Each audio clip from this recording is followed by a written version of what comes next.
My name is Brian Murdoch. I'm Emeritus Professor of German at the University of Stirling in Scotland.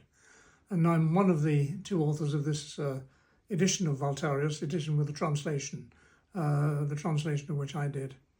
Waltharius is possibly not as well known as many works of the early Middle Ages, but nevertheless it's a very good read, always a good recommendation for any story at all, but also it gives us all kinds of different insights into the early Middle Ages, which might not be as familiar to those people who've read the well-known works like Beowulf, or even later ones like the Nibelungenlied.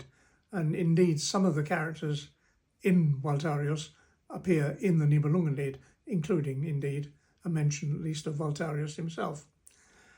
This edition with a translation of Waltharius came about, in fact, originated a long time ago when I translated the work for the benefit of my students in a Germanic hero course.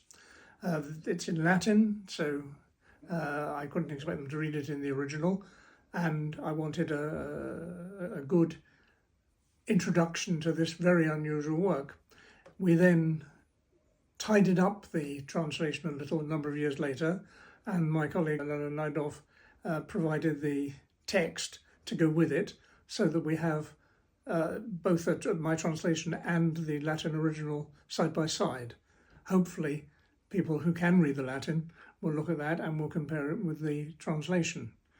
I tried to make the translation as fluid as possible. Rhythmically, you can't match Virgil in English because the ways of metrics are not the same, but I've tried to do a reasonably readable English version of it. I want to tell you a little bit about Waltharius.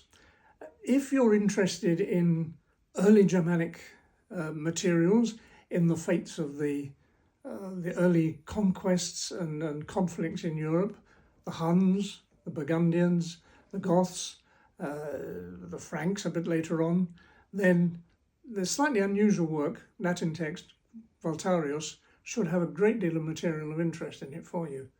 This is an edition with of the Latin text with a translation next to it, so that both can be read fairly readily.